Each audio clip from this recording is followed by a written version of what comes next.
pagi ni?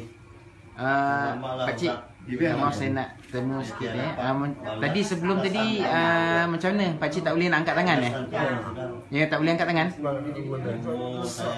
Sekarang dah boleh angkat tangan? Cuba angkat tangan. Sebelah? Tadi sebelum ni memang tak boleh angkat Sakit? Sakit dah, memang sakit. Tapi sekarang dah boleh? Alhamdulillah. Tadi sebelum tu dia macam mana? Tahap mana? Sampai mana je boleh angkat?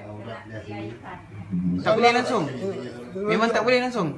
Belum ada. Tak boleh langsung? Ya, sakit. Itu angkat. Oh, sekarang dah boleh angkat? Angkat. Selain dari itu ada apa-apa lagi yang kurang tak? Maksudnya kurang sakit ke sekarang? Pinggang kurang dah.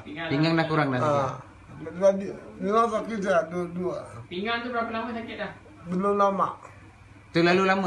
Sama, sama dengan ini. Ada seminggu ni Seminggu ni. Alhamdulillah kan? Syukur. Okey.